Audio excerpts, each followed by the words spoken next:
Oh, good morning. Well, we had our first screw up, I guess. No, not really a screw up, just big problem with the irrigation stuff overnight here. We started it up last night there, and it ran for a while. But I got up about 5 o'clock this morning and checked the Farm HQ app on my phone, super handy, and it said that it was at 0 PSI, like the pump had shut off. Ah, crap. So I started digging into the history stuff on the app, and the pressure since the time we started it till about 12:15 a.m. right after midnight, it just kind of kept creeping down and creeping down. I think our river screen got plugged up, and it couldn't draw water. Our pressure dropped. The Traveler sensed the pressure dropped, said shut it down, and so it shut it down. So our generator sat there and ran overnight. The reel on the Traveler didn't actually shut down because that's not tied into the Farm HQ. That's a separate Murphy switch that's supposed to shut it down that didn't. So it kept reeling in dry overnight. So I got up there a little after 5:30, and had to pull the gun back out, restart the pump, and let her go. And so now it'll be done a little after noon. So, oh well.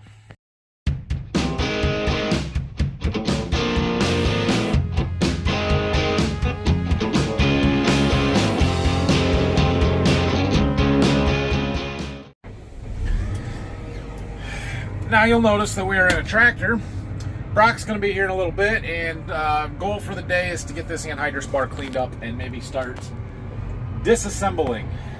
We've got a lot of maintenance work to do. We got a whole pallet full of parts, so we're going to start trying to get some stuff cleaned up and put away. Okay, so this needs to be cleaned, clearly, and this blade, the big blade, the boot, the beaver tail all get replaced. The liquid tubes may get replaced. We'll see what we need for bolts and other hardware, but first thing we gotta do is start, just get the dirt off of it. And I mean, this is Brock's job, but I'm probably gonna do some right now because he's not gonna be here for half an hour, and well, I'd like to get started. So we'll do half of it probably. Oh, well, I got about half of it done. I forgot, Brock's not coming till 11 today. His real job, his full-time job, they've switched their shifts to 24-hour shifts. And he got off at 6 a.m. this morning. He's like, I'll be in at 11. I'm like, dude, all right, well, whatever you want to do. So he's not going to be here for a little while. So we'll keep washing here, I guess. It's going okay. There's a lot of dirt and stuff, but they clean up fairly well. And since we were going to take this all apart anyway, I think we'll do a pretty thorough but rough cleaning. Not feel like we have to get every piece of dirt off, and then we'll take it in the shop. We'll take the gauge wheel off, the closing wheels, the discs, the boots, and then we can bring it out and power wash it again. All right, well, I washed 14/15 of it before Dad needed my help with the sprayer stuff. And then Brock came and he finished washing for us. So this is preliminarily clean. Missed a spot right there. Anyway, we're going to fold it up, put it in the shop, tear all the row units apart, and we'll bring it back out and give it another wash job before we put some new stuff back on. Okay. Well, everything comes off. We're going to need a 24 millimeter socket on an impact. We're going to need a 15 millimeter. We're probably going to need a 24 millimeter wrench. We're going to need a 13 millimeter wrench. We're going to need a 13 millimeter socket. Yeah, let's go. Number one rule of filming anything that you're working on: don't film the first one. As I film the first one, is that left-handed threads? No. Right?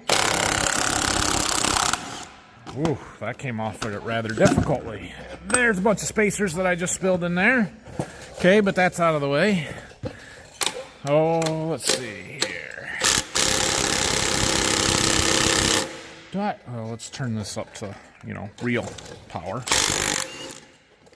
That'll work. Take that off.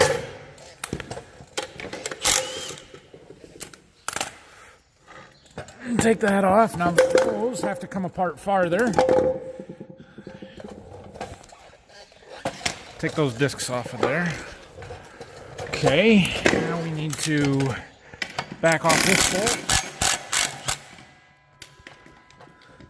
And this bolt. These are probably better done by hand than with an impact. We're gonna need our 1/4-inch driver to get the hoses off. But this comes out. I'm showing you how to do one. No wonder I couldn't get all the dirt out of there with the power washer and it just kept bringing dirty water out. Those are packed full. Here's another one, Brock. Let's see. Can I get... Not real well. Alright. Well, we're going to take the boot off and then we'll get those off. Okay, so we've got this row unit torn apart here, and I don't think there's anything else that's come off. We can check some of our bushings and pivot pins and stuff. I mean, it's not super tight, but I don't think they're horribly worn to the point where we really need to worry about that stuff. But we did grab some of the new stuff out of our box over there. Brock's looking for a closing discs to compare some wear and see where we're at. And here is our opener. So we've got the used one sitting on top of the new one. You can see that there. I'd have to put a tape measure on it to see what this one measures. New, they're 22 3/4, so I would guess we're down around 20 inches on this one. Some of them are probably worse. This one on the outside edge isn't really ever in a tire track. It's not going to be the worst worn one on this thing by any means. And then here's a closing discs. Oh yeah, look at the wear on that one. We'll set the old one on top.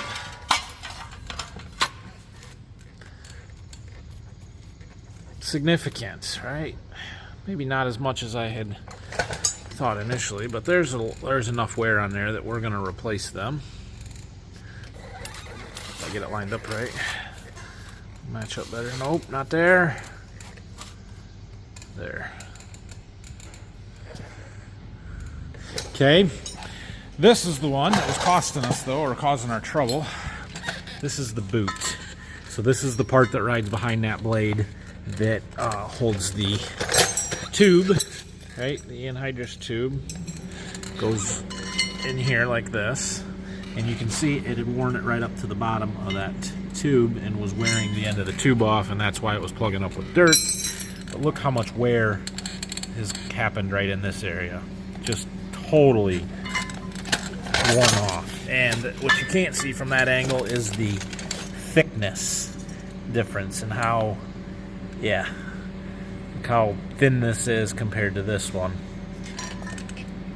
That's a lot. That's a lot of wear. You can see it was getting thin right in here. So, all new ones. Now, the new ones that I got here are a like a chrome alloy, chromium something. You can see they're silver instead of painted black. It's supposed to be more wear resistant, and so hopefully they last us a little bit better. They were a little more expensive, but I think it'll work. And then last, this is the actual tube that the anhydrous goes through, and you can see we wore some length off. Now the other one here is not new, but it's at least the factory flat end instead of the one that's worn off.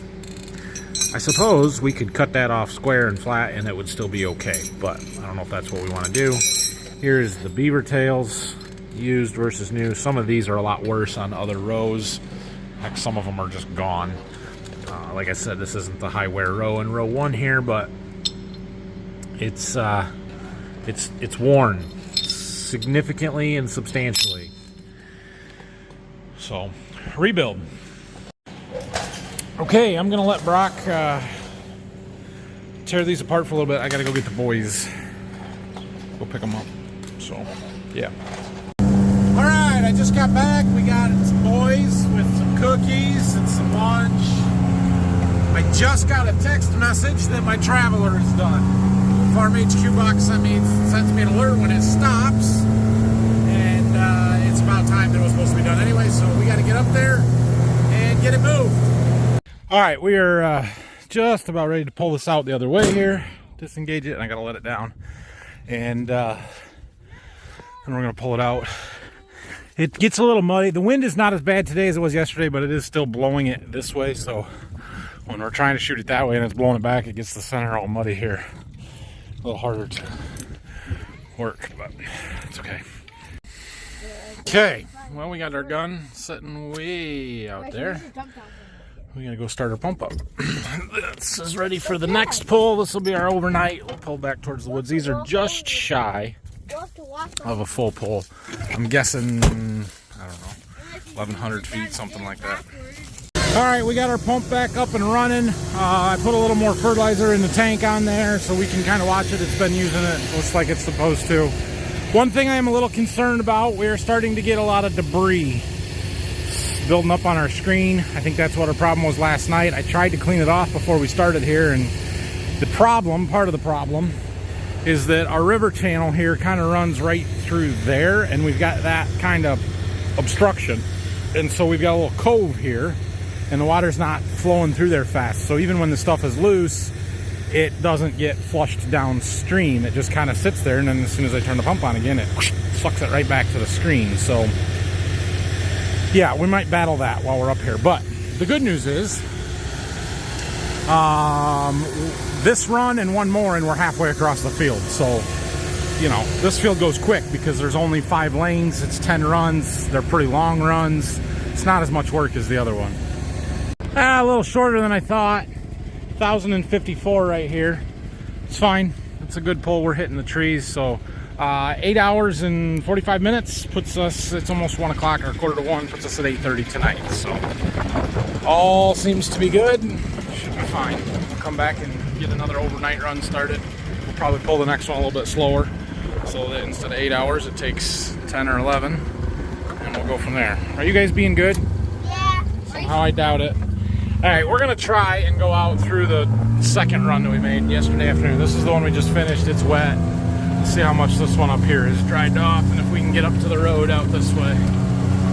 This is where I was nervous about getting stuck with the 40-20 yesterday. We made some ruts. Well, we're gonna make it, but it's plenty muddy. Out here it's not so bad. It's muddy back there. Brock got all our openers off, row units taken apart, and is doing some more washing. We're folding it so that he can kind of wash the bottom side of the wings.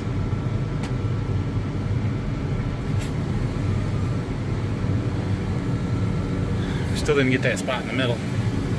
I think I'm going to grab the foam cannon and we're just going to spray it down with that as well. Try and get some of the residue and stuff off. So we can probably do it with it folded up. It'll be alright. I think it'll be alright. It's anti-clean season. Got our anti-clean foam. Get all the stuck on dirty residue off of here.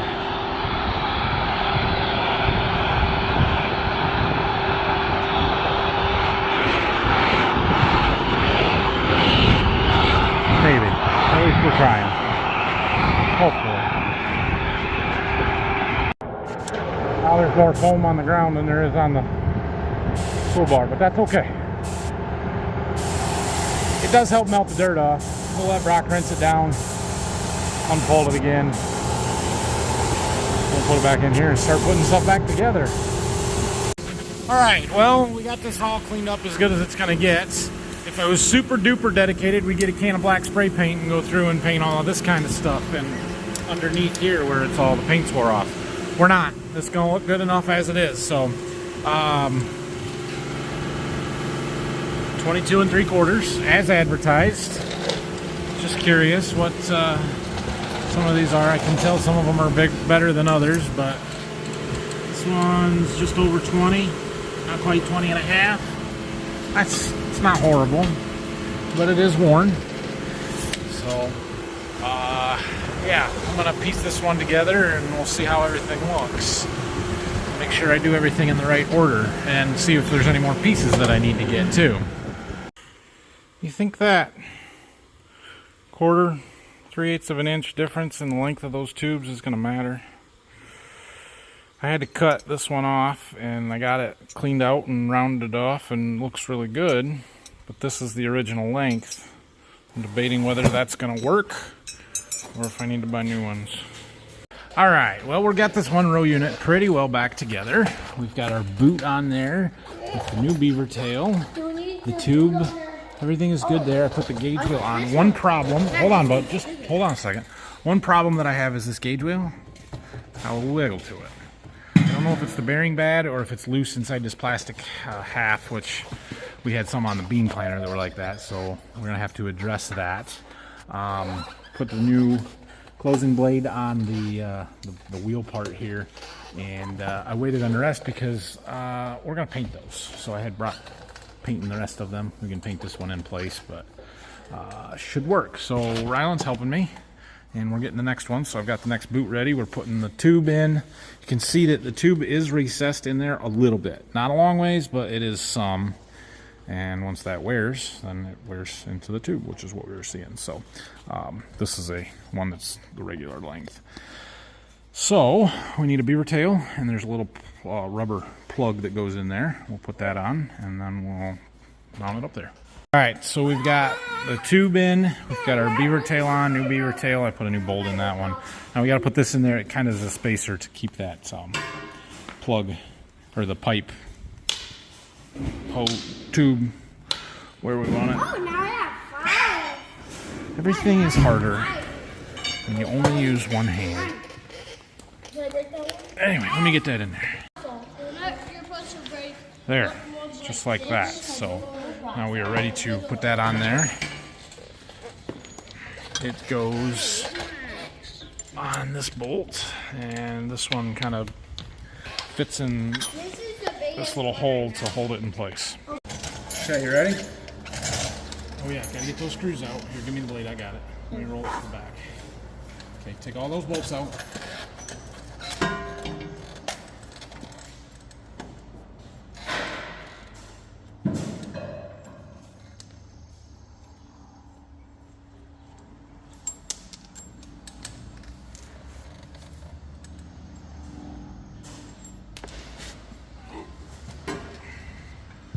Is this all the way from the power wash?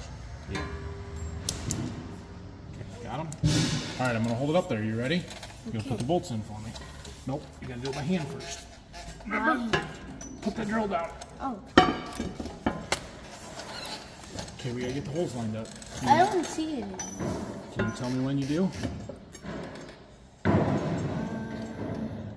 I see holes, but they're not lined up. How about now? Just a little further. That's good. Okay. Other way. Oh. There you go. Okay, put one in the bottom. And then Other way. Spin in the corner.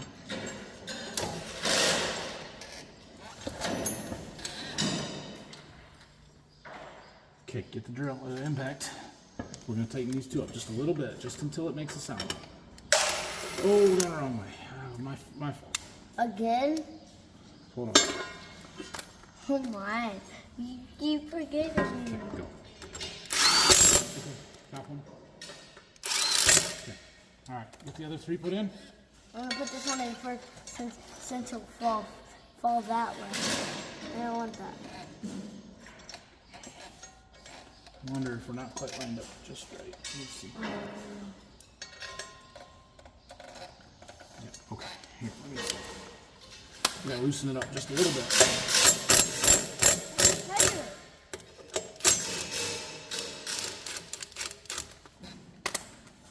Now get that next bolt. Now it'll go. Yeah.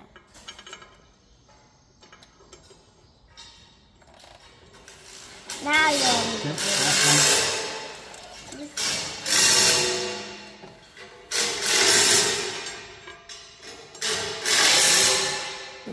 Okay, tighten this one.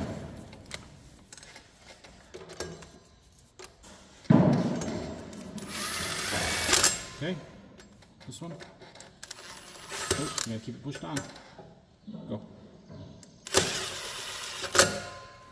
And this one. This one. Oh, hold on. And this one. Okay.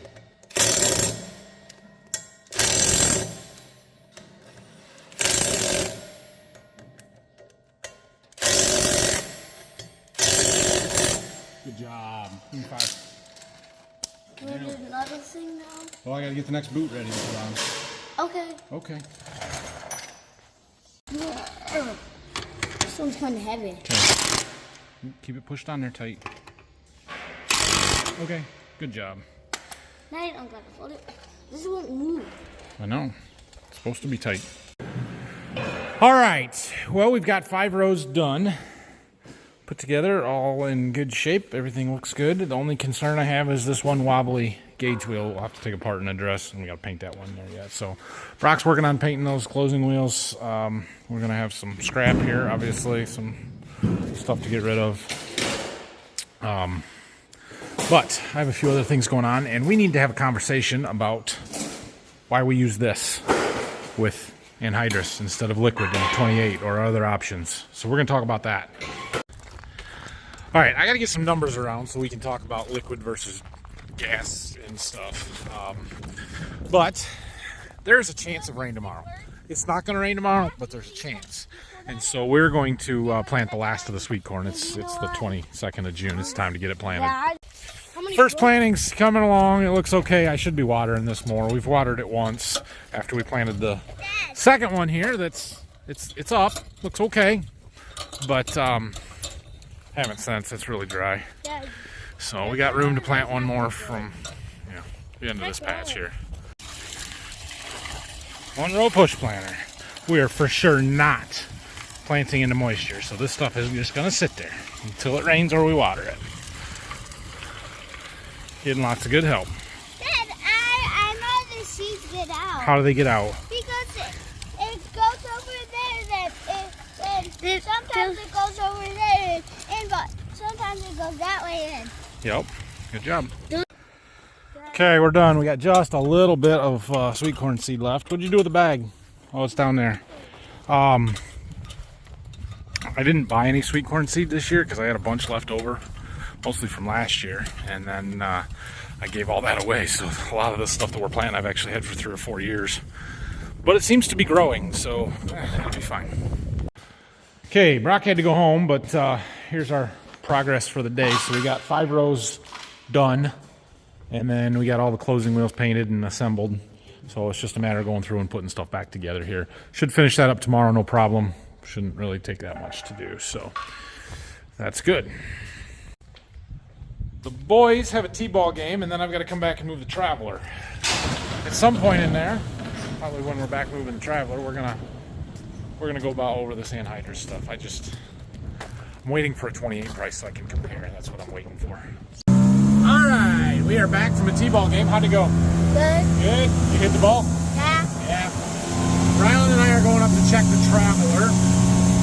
According to my app, which I'm going to show you when we get up there, I think, it's not supposed to be done until after 10 tonight. And I'm like, well, that doesn't seem right. I thought it was supposed to be like 8 or something. So we're just going to go check and see where it's at and look at it. And I don't think it's done, but we'll figure out what time we got to come back and whether my app is right or not. All right, well, we got up here. The gun is still out there, so I wanted to show you this app. This is my Farm HQ app here, and it is paired to that box that's on here, and then there's one on the pump over there. And what it does is give me some control and ability to monitor this remotely. So for some reason, the GPS on the one on the reel isn't always working or accurate. Like right now, it doesn't show it in the field, but it does show me the pump location, which is right, and I can click on that, and then it pulls up here at the bottom. I can see the pressure is high. We're at 156 psi at the pump, which is actually a little lower than what I'd like to see it. We'll probably got some debris on there, but not so low that we're not getting a good spray pattern, obviously. Okay, I can click devices down here, and it shows me this is the, oh, that's the pump. Where's the reel? Up here. Checking for updates. Oh, I guess I should have just stayed on that last screen. Okay, so it says no GPS. High PSI, so we're running 122 PSI at the inlet right there where my sensor is. And then it's retracting at 107.3 feet per hour. ETA is at 10:11 p.m. tonight. Okay.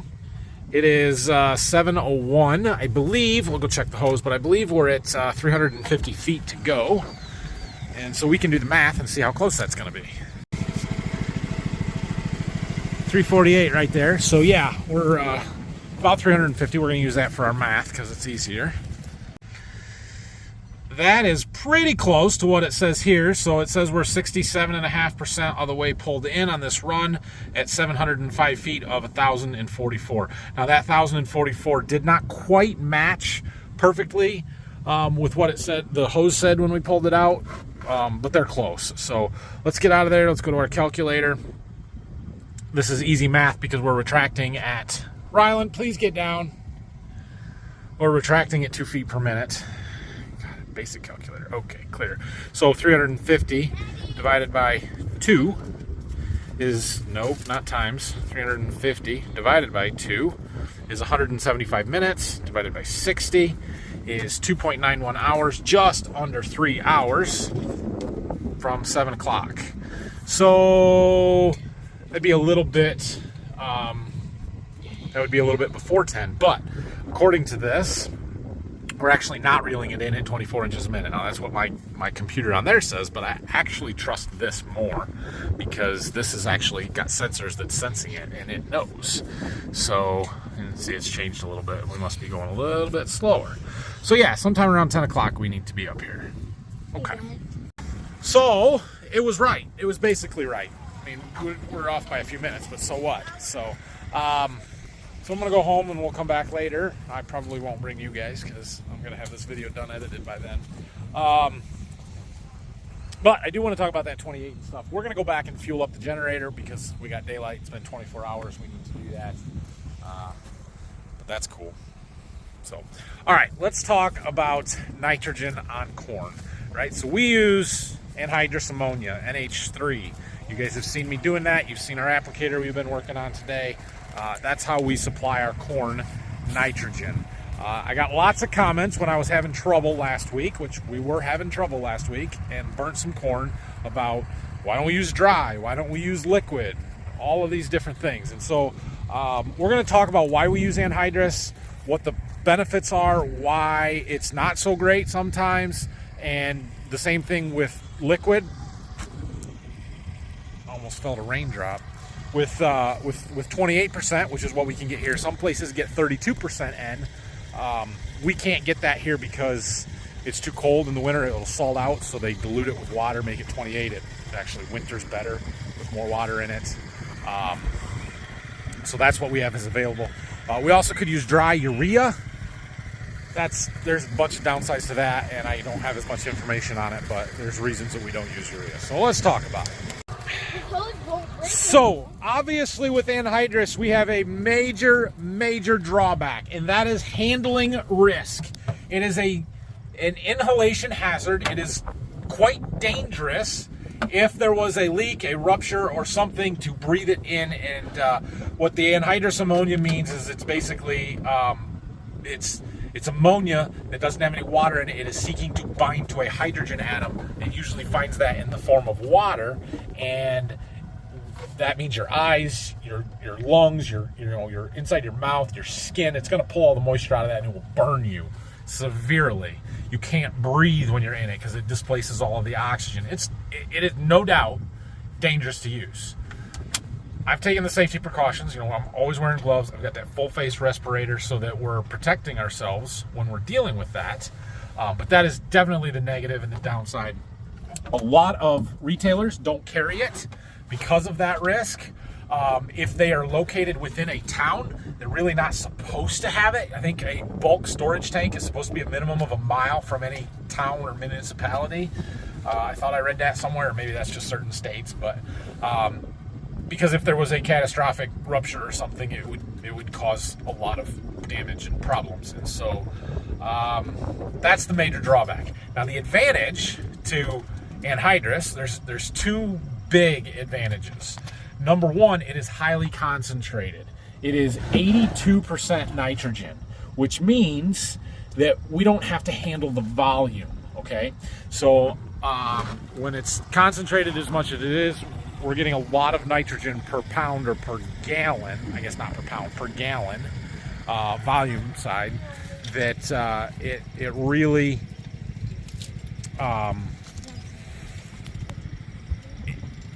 it means that we don't have to handle as much volume because of the concentration of it. Now, anhydrous is lighter pounds per gallon. It's only 5 point something pounds per gallon, so that kind of offsets some of that savings a little bit.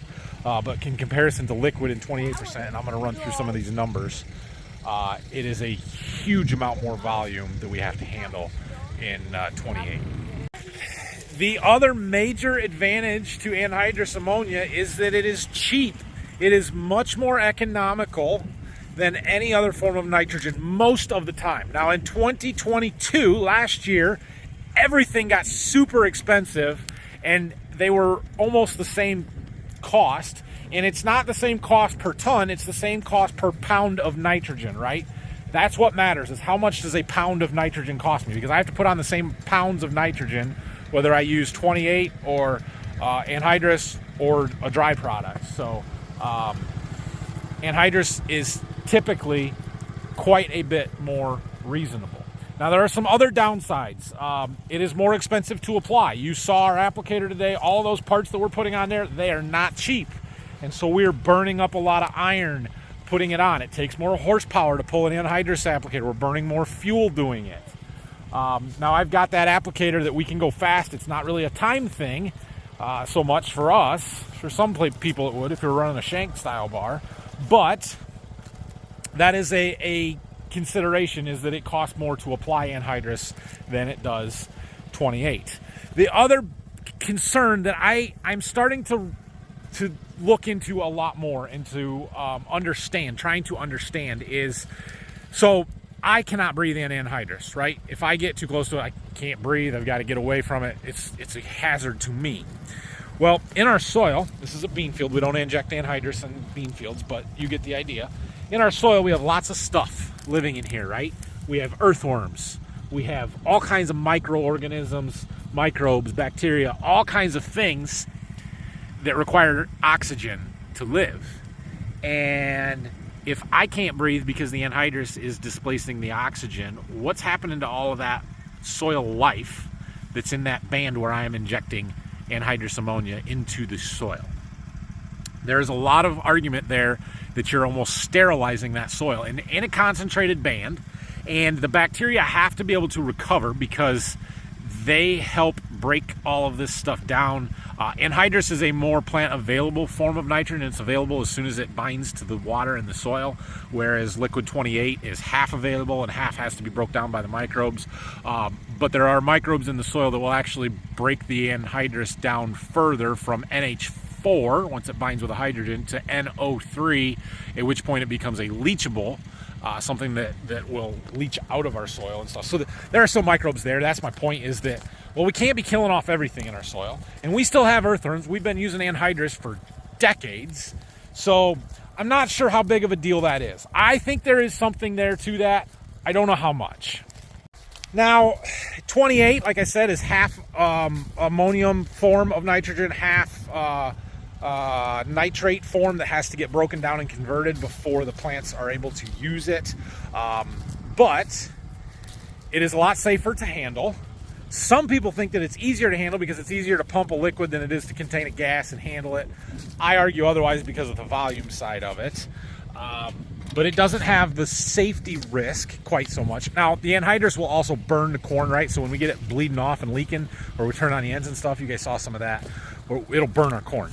28 will also burn corn if you get it on the leaves. Like, you do not want to get nitrogen, whatever form it is, on the leaves of your plant tissue because it will burn it. So that's kind of a wash in my mind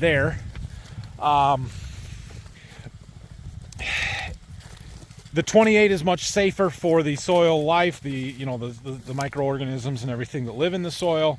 Part of my concern with it is how do you apply it? If you just knife it in the center of the row, is it going to move side to side enough to get to the roots of the corn? How does that work? Where I think the anhydrous, the gas form, sort of permeates that soil and moves side to side a little bit right as we're applying it. Gets it a little more where I want it, I guess. I don't know. Now, you can always do a wide drop application, but leaving that nitrogen on the surface with a liquid comes with a lot of lost potential and risk, especially on a year like this where we've gotten no rain. You have to get some rain to wash that liquid nitrogen down into the soil so that the roots can get it.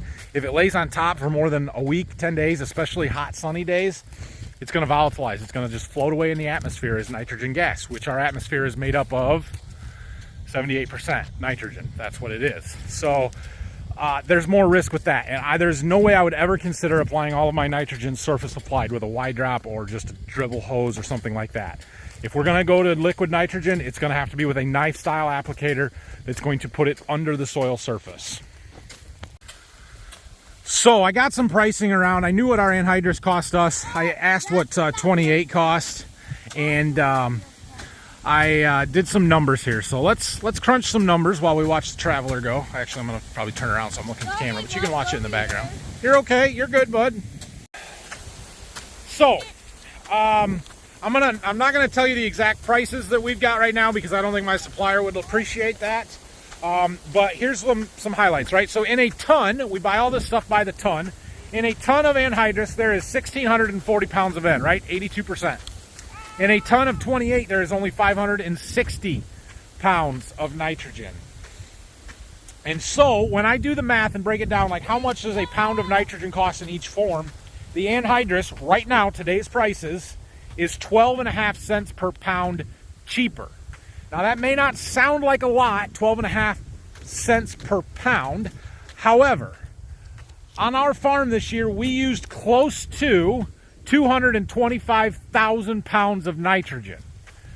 Start timesing that by 12.5 cents, and all of a sudden you see, oh, okay, the anhydrous is cheaper by a substantial amount, right? So we used, let's see, do I have it on here? 135 tons, basically, of anhydrous this year, somewhere in that ballpark. In order to equal the same amount of nitrogen in a 28 equivalent, we would have had to get 395 tons of liquid 28% nitrogen. That equals, you ready for this number?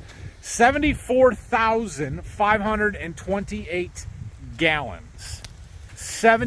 Almost 75,000 gallons that we would have to handle of liquid to do the same thing that we did with our anhydrous. That's a problem for me. How do I handle that kind of volume? And we don't have the tanks to store that. So assuming that we can get the 28 bought at the good price, which we bought 28 last year in the fall for our wheat at, I think, $4.30 a ton, because last August that seemed like it was going to be the best price. We had no idea nitrogen price was going to plummet like it has, and it was way higher than that the year before, so we bought it. And if I had locked in a bunch of side dress nitrogen at that time too, I would have gotten screwed. It would have been even more expensive than waiting on the anhydrous. Now, it's not fair to say I would have locked in one but I didn't do the other, but that is what happened this year. So so that's where, you know, that 75,000 gallons becomes a real issue for me. Like, I don't have the ability to put that many tanks in to hold that much. So it's can we pre-buy it? Can we get delivery as we need it? Our anhydrous supplier did a really good job this spring. I never had to wait on anhydrous. And part of that was timing on when we were side dressing before most guys were, because I planted earlier, and it all just worked out really well. But yeah, that could be a huge problem. On top of that, you got to carry all that weight, right? So say you're putting on, so there's about 3 pounds of N per gallon of 28. So if I wanted to put 150 pounds of N on, which would be a little bit low for us, but we could probably split the applications up a little bit more if we were all liquid. That'd be 50 gallons to the acre, right? So you're going to be filling a lot, or you got to have really big tanks to carry it. They make 28 applicators that hold 2,600 gallons, but they're heavy. They're really heavy. It's a lot of compaction. That's a lot of weight to carry around. So this is why the Anhydrous has worked well for us. It has worked really well, and I'm hesitant to switch away from it.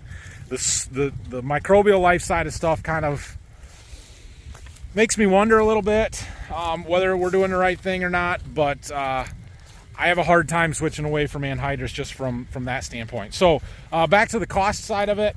So if we had used all 28 this year instead of Anhydrous at today's prices, we would have spent somewhere in the ballpark of $27,000 to $28,000 more just for a different form of product.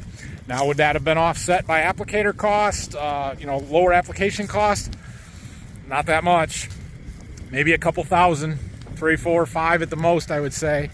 So, there has to be a benefit to using the 28 over the Anhydrous in order for us to switch, because there's a significant cost increase to doing so.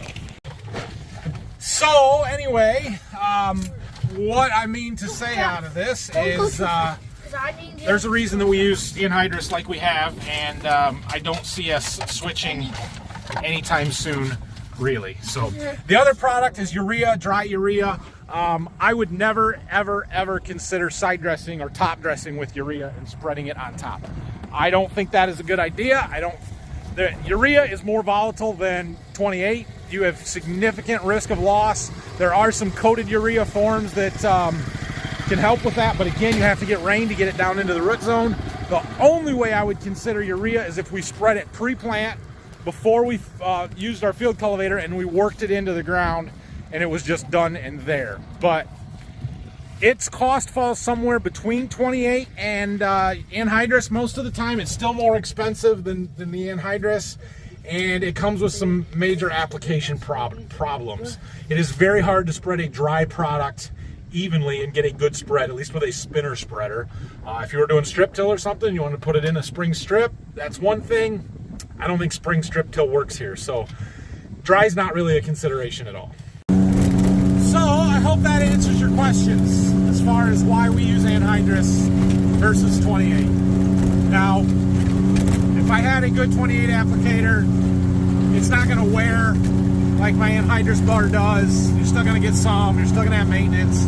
It shouldn't, assuming we have the right style, have the concerns of burning corn. I mean, you're still going to have nozzles plug up and stuff and fight all of that. Another big advantage the liquid would do is allow me to put other products in. That is one of my complaints about Anhydrous that I totally missed earlier, is that I can't add any sulfur with Anhydrous. I could put ATS in with 28 and add some sulfur. I could put some humic acid, some sugar, some whatever else in with the 28 and try and do a better job fertilizing my crop because of that. So that's a lean liquid side and stuff. But again, is that worth the added cost of buying liquid instead of the gas? There is also always the option of doing a little bit of both. We could side dress some Anhydrous, come back in with a wide drop liquid program, something like that. We may do a little bit of that this year. It is something that I am trying to get done, so it may happen. But on a wide scale, I don't know if that's economical and feasible, because then you have 2 application costs instead of just 1. So anyway, that's what I know. I'm going to fuel up the generator. We're going to use the Boss to get that done. That's parked there. And then we're going to go home and wrap this one up.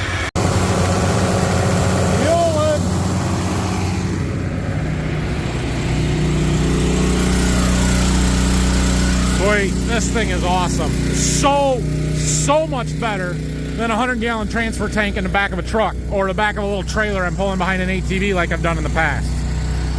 This is really, really nice.